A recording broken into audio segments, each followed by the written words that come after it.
Haleluya. Salam jumpa kembali saudara di dalam renungan penyejuk bagi jiwa yang dahaga. Renungan kali ini saya mengambil tema kehadiran Tuhan membawa kedamaian di tengah kesulitan. Mari saya ajak saudara kita membuka Alkitab kita dan kita akan membaca di dalam Mazmur pasalnya yang ke-139 ayat 7 sampai ayatnya yang ke-12. Demikianlah bunyi firman Tuhan. Kemana aku dapat pergi menjauhi roh-Mu? Kemana aku dapat lari dari hadapan-Mu? Jika aku mendaki ke langit, Engkau di sana. Jika aku menaruh tempat tidurku di dunia orang mati, di situ pun Engkau.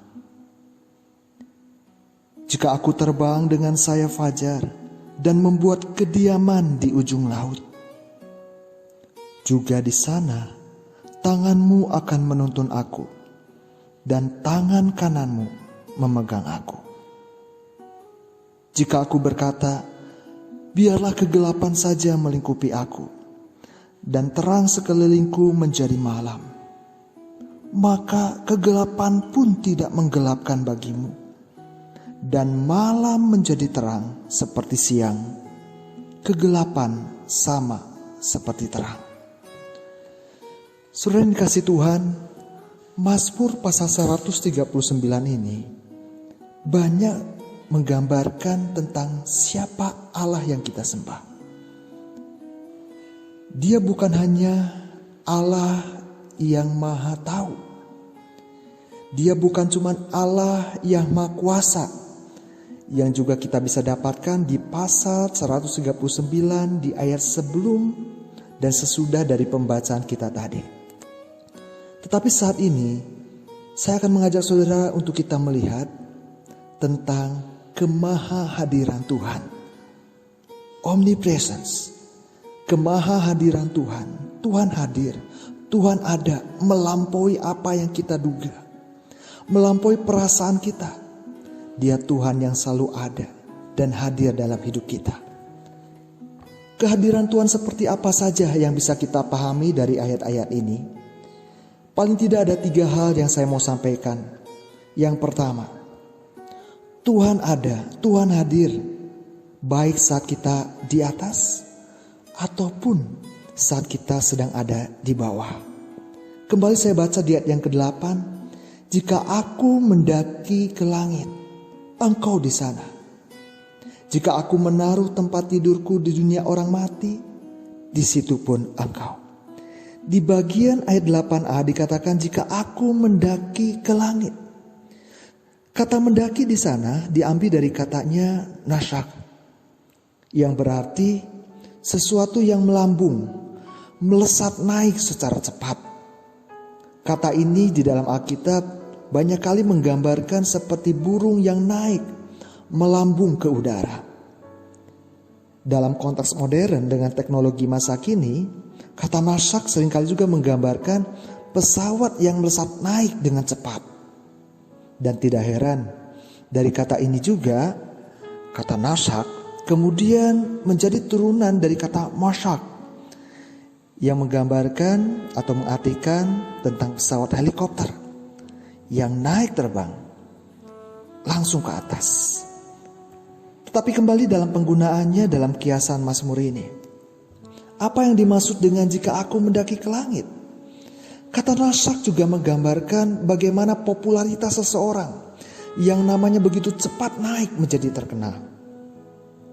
Kata ini juga menggambarkan puncak kesuksesan dan keberhasilan yang diraih oleh seseorang dengan luar biasa.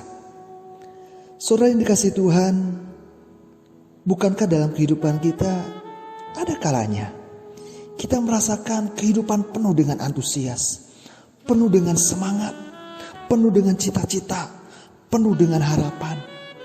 Ada saatnya kita merasa kita ada di atas puncak kesuksesan, puncak keberhasilan, puncak kekuatan. Layaknya kita boleh memandang seluruh dunia ini dengan senyuman, dengan kegembiraan. Rasanya Tuhan begitu dekat.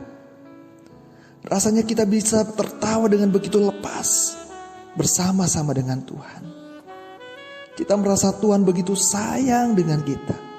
Tuhan ada dekat sekali dengan kita. Kehidupan digambarkan bagaikan penuh dengan taman bunga yang berwarna-warni dengan indahnya. Tetapi kenyataannya, saudaraku, kehidupan penuh dengan dinamika. Ada saatnya kita di atas, ada saatnya kita di bawah. Ada saatnya kita ada di dalam suasana yang penuh dengan kegembiraan. Tapi ada saatnya kita ada di dalam suasana yang penuh dengan kedukaan, kesedihan, kesendirian, kesepian. Ada saatnya kita ada di dalam sebuah perjalanan yang penuh dengan bunga yang berwarna-warni mekar dengan indahnya. Tapi ada saatnya kita seperti berjalan di sebuah tempat yang kering dan gersang. Ada saatnya kita seperti ada di atas puncak bukit yang indah. Tapi ada saatnya kita seperti sedang berjalan di dalam lembah yang kelam, gelap. Ada saatnya kita seperti berjalan di tempat dan di jalan yang penuh dengan terang sinar yang bercahaya. Tapi ada saatnya kita seperti berjalan di lembah-lembah, di jalan-jalan yang penuh dengan kesuraman. Saudara yang dikasihi Tuhan, tidak heran pemazmur juga katakan di bagian ayat 8b, jika aku menaruh tempat tidurku di dunia orang mati. Apa maksudnya menaruh tempat tidur di dunia orang mati?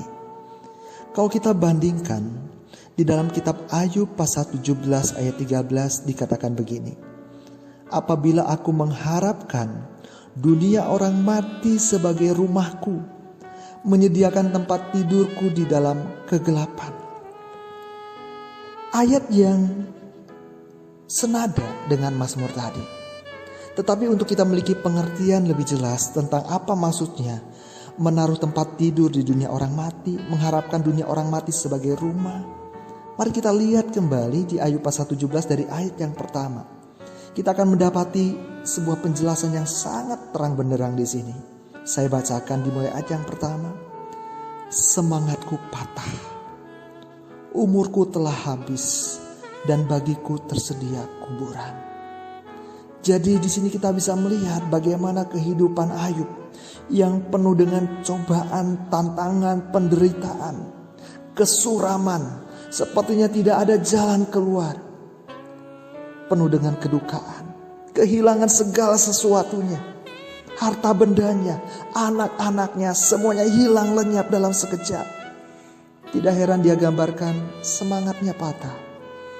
Bahkan di ayat 7 juga digambarkan dan dikatakan, mataku menjadi kabur karena pedih hati. Segala anggota tubuhku seperti bayang-bayang. Kepedihan hati yang begitu mendalam dirasakan oleh Ayub, sehingga dia mengharapkan dunia orang mati sebagai rumahnya. Anggota tubuhnya bagaikan bayang-bayang, seperti tidak lagi bisa menginjak bumi, seperti hampa rasanya hidup ini. Bahkan di ayat yang ke-11 dikatakan, umurku telah lalu, telah gagal rencana-rencanaku, cita-citaku. Sepertinya semua yang diharapkan, semua angan-angan, cita-cita akhirnya sirna semuanya. Gagal semuanya. Hilang dalam sekejap. Dan kembali di ayat 13 dikatakan, apabila aku mengharapkan dunia orang mati sebagai rumahku, menyediakan tempat tidurku di dalam kegelapan. Dan di ayatnya yang ke-15, maka di manakah harapanku? Siapakah yang melihat adanya harapan bagiku? Jadi saudaraku, ketika pemazmur juga mengatakan jika aku menaruh tempat tidurku di dunia orang mati, senada dengan apa yang dikatakan Ayub mengharapkan dunia orang mati sebagai rumahnya, tempat tidurnya. Ini menggambarkan kondisi semangat yang patah, kepedihan hati, kegagalan, hidup yang hampa, hilangnya harapan, sehingga semuanya itu memicu keinginan seseorang untuk mati, untuk meninggalkan dunia yang penuh dengan penderitaan, dunia yang penuh dengan kepedihan. Tetapi bersyukurnya pemazmur menyadari, bahkan di saat-saat situasi semangatnya patah, hatinya begitu pedih, terluka, penuh dengan kegagalan, hidup yang hampa, hilangnya harapan, bahkan keinginan untuk mengakhiri hidup juga muncul di sana. Pemazmur menyadari Tuhan hadir, Tuhan ada, dan Tuhan tidak tinggal diam. Haleluya.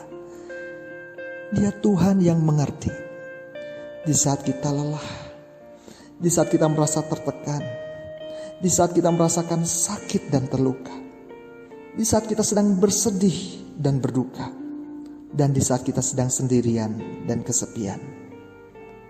Dia Tuhan yang akan selalu ada. Dia ada, hadir.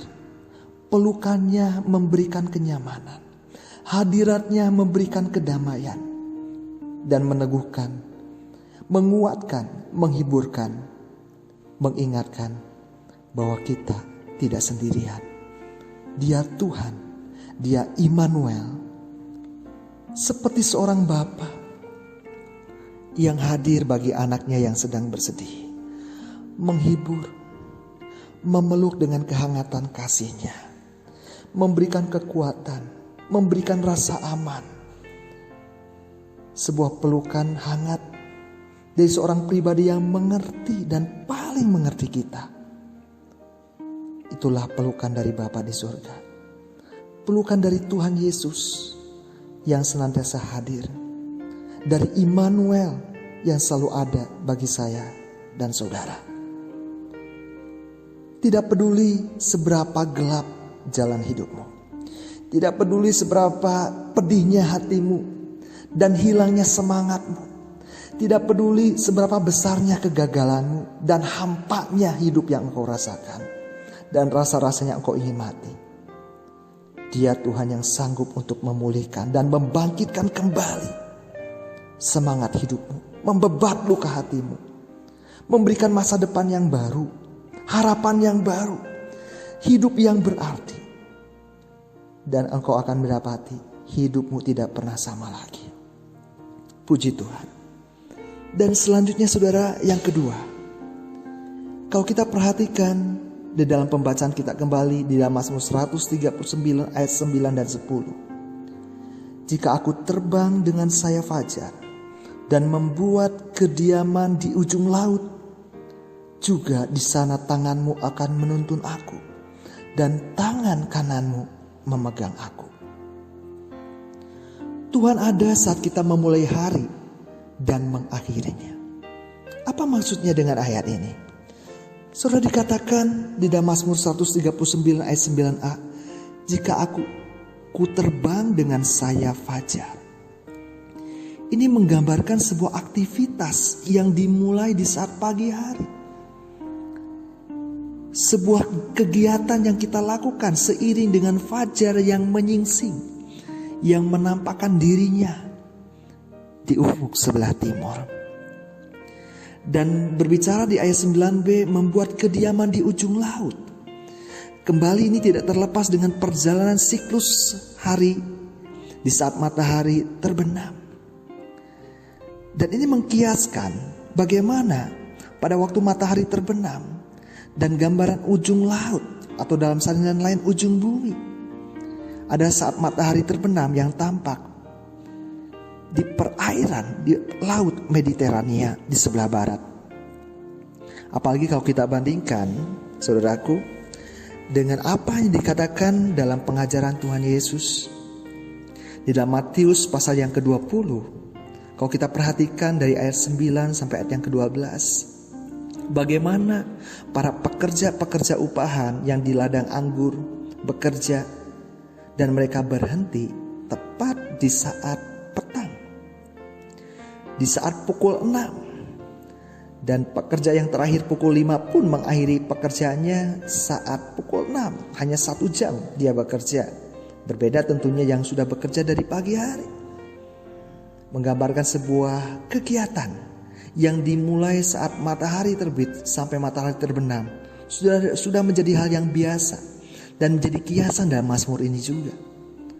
Di dalam Yohanes pasal 9 ayat yang keempat juga dikatakan demikian. Menjadi gambarannya, kita harus mengerjakan pekerjaan Dia yang mengutus aku selama masih siang. Akan datang malam, di mana tidak ada seorang pun yang dapat bekerja. Saat matahari terbenam menjadi sebuah gambaran orang untuk berhenti atau mengakhiri pekerjaannya. Dan lebih jelas lagi kalau kita melihat di dalam Mazmur pasalnya yang ke-104 ayat 22 dan 23. Saya akan bacakan. Apabila matahari terbit, berkumpullah semuanya dan berbaring di tempat perteduhannya. Dan ayat 23, manusia pun keluarlah ke pekerjaannya. Saat apa saudara? Saat matahari terbit. Yang dilukiskan di dalam Mazmur 139, jika aku terbang dengan sayap fajar, memulai sebuah pekerjaan saat matahari terbit. Lalu di ayat yang ke-23 dalam 104 di kitab Mazmur, dan keusahanya sampai petang. Jadi petang saat matahari terbenam yang dilukiskan di dalam Mazmur 139 ayat 9b membuat kediaman di ujung laut. Bicara soal saat matahari tampak terbenam di ujung bumi, di ujung laut. Manusia mengakhiri pekerjaannya. Dan dikatakan di situ pun Tuhan ada. Saat kita memulai aktivitas kita, saat kita memulai pekerjaan kita, saat kita memulai hari yang baru yang Tuhan berikan, Dia pun hadir, Dia pun ada. Bahkan sepanjang hari, sampai matahari terbenam saat kita menyelesaikan pekerjaan kita, Dia pun ada. Dia sudah ada.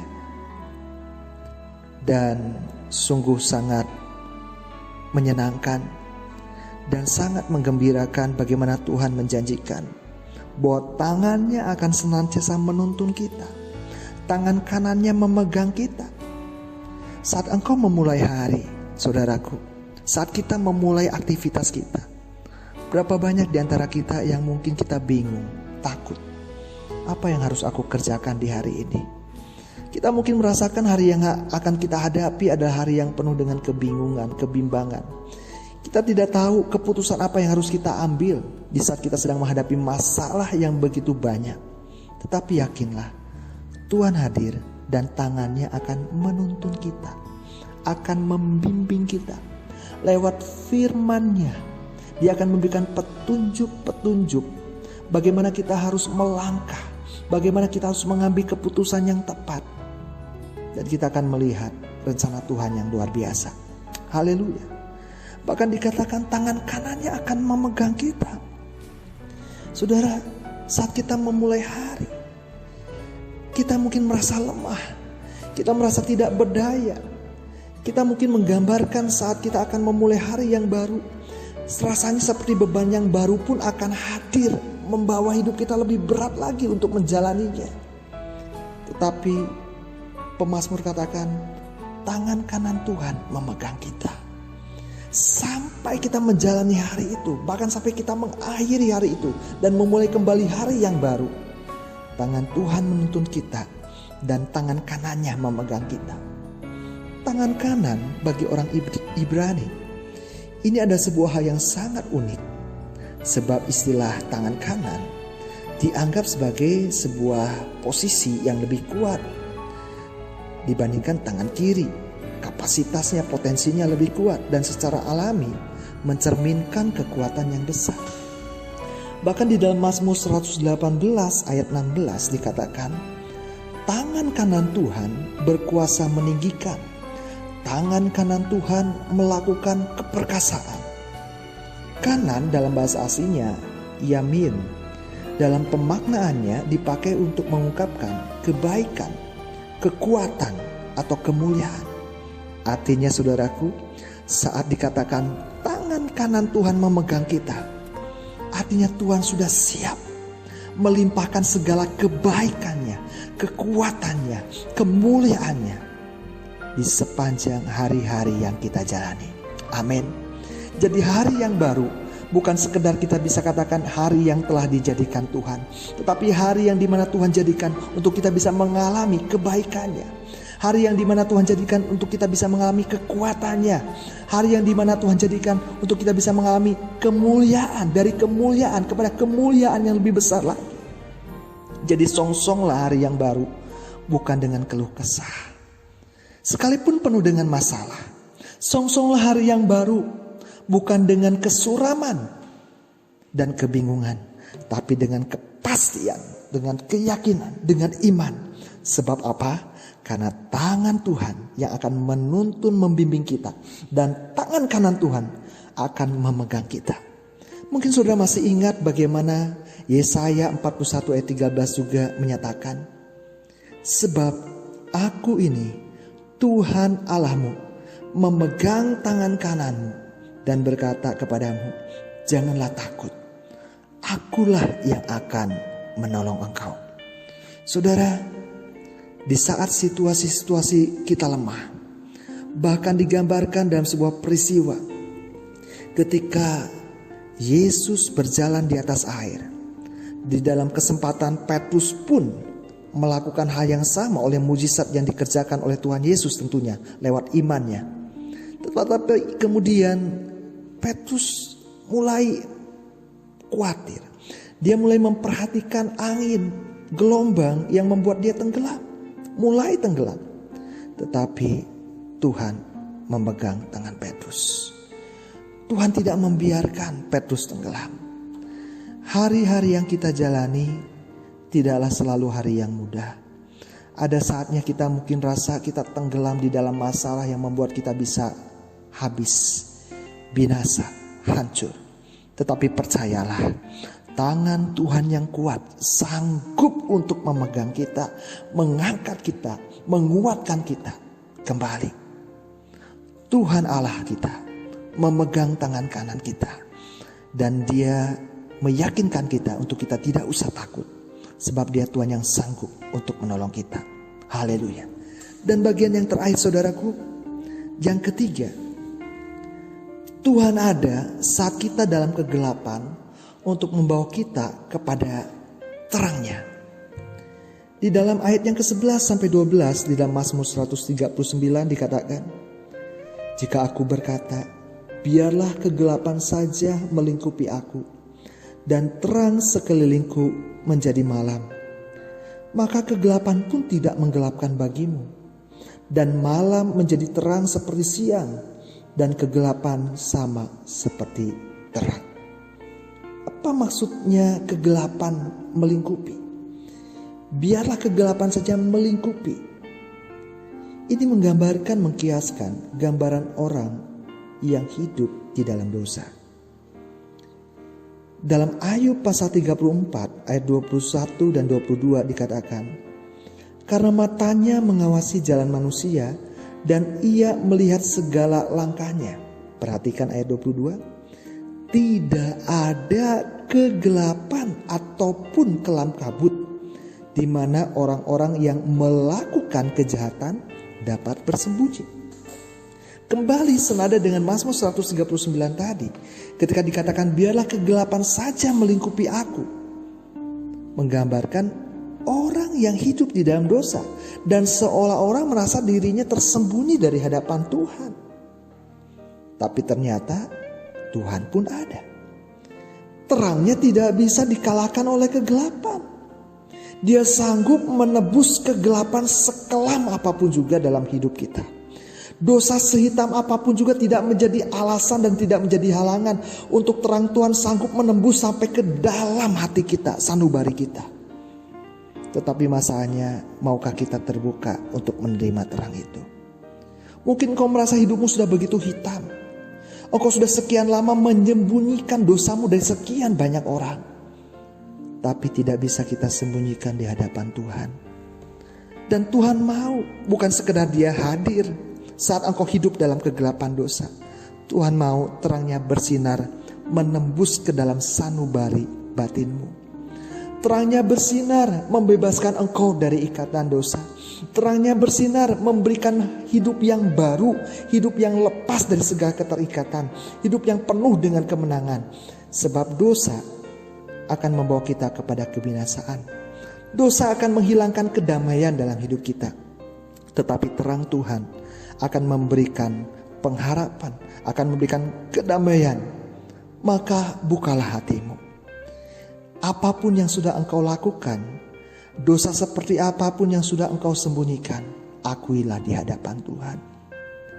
Dan akhirnya saudaraku, kita bisa menyimpulkan dari pembacaan kita di dalam Mazmur tadi, kehadiran Tuhan membawa kedamaian di tengah kesulitan. Yang pertama, Tuhan ada. Bukan hanya saat kita di atas, tapi saat kita ada di bawah. Bukan hanya saat kita ada di atas puncak-puncak gunung, tapi saat kita ada di dalam lembah-lembah, bahkan di saat titik yang terendah dalam hidup kita, Tuhan hadir. Tuhan ada saat kita memulai hari dan mengakhirinya. Jadi hari-hari yang baru yang kita masih bisa rasakan, nikmati yang Tuhan berikan. Mari kita memulainya dengan keyakinan Tuhan ada bersama dengan kita. Tidak usah takut. Tuhan menuntun dan Tuhan memegang kita untuk kita terus berjalan di dalam kehendak dan rencananya yang indah dan luar biasa. Dan yang ketiga, Tuhan ada saat kita dalam kegelapan. Tidak ada lagi yang perlu kita sembunyikan. Akuilah di hadapan Tuhan dan terimalah terangnya yang ajaib. Dan sebagai ayat yang terakhir sebelum kita berdoa, di dalam Mazmur 145 ayat 18 dan 19 dikatakan, Tuhan dekat pada setiap orang yang berseru kepadanya. Pada setiap orang yang berseru kepadanya dalam kesetiaan. Tuhan bukan cuma sekedar hadir, tapi Dia juga ingin menjadi Tuhan yang dekat dengan kita.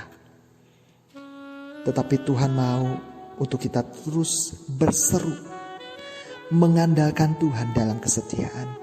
Dan di ayat yang 19, Ia melakukan kehendak orang-orang yang takut akan Dia, mendengarkan teriak mereka minta tolong dan menyelamatkan mereka. Dosa adalah pemberontakan dan sebetulnya sikap hati kita yang tidak takut akan Tuhan. Saat ini, maukah saudara untuk merendahkan dirimu di hadapan Tuhan? Untuk engkau mengizinkan terang Tuhan menembus sampai ke ruang-ruang terdalam dalam hidupmu. Ruang-ruang terdalam di dalam hati dan pikiranmu. Percayalah, engkau akan merasakan kedamaian. Engkau akan merasakan kehidupanmu diubahkan. Engkau akan merasakan kehidupan yang berarti di dalam Kristus Tuhan. Haleluya. Mari kita berdoa. Tuhan, kami bersyukur atas janji-Mu, firman-Mu yang berkata bahwa Engkau Allah yang hadir. Allah Immanuel, Allah yang ada senantiasa. Ketika kami ada di dalam situasi yang sulit, ketika orang-orang meninggalkan kami, Engkau Allah yang setia yang tidak pernah meninggalkan kami. Bahkan di dalam titik terendah dalam hidup kami, saat kami merasakan kesendirian dan kesepian yang begitu sangat, seolah-olah tidak ada yang mau peduli dan tidak ada yang bisa mengerti kami, Engkau tetap Allah yang hadir, yang setia, yang sanggup mengerti persis apa yang kami rasakan. Sanggup untuk menolong kami dan Engkau memiliki kepedulian yang luar biasa terhadap kami. Dan kami juga bersyukur di setiap kami memasuki hari yang baru yang Tuhan anugerahkan. Kami boleh melangkahkan kaki kami dengan sebuah keyakinan. Tidak usah lagi kami takut, sebab Tuhan ada menuntun langkah-langkah kami. Tuhan ada memegang hidup kami. Sebab itu kami boleh memasuki hari yang baru dengan sebuah keyakinan, pengharapan dan iman. Bahwa kami berjalan bersama dengan Tuhan. Kami akan melihat perkara-perkara yang ajaib. Hal yang tidak bisa pernah kami pikirkan sebelumnya. Tuhan akan sanggup nyatakan di dalam dan lewat hidup kami.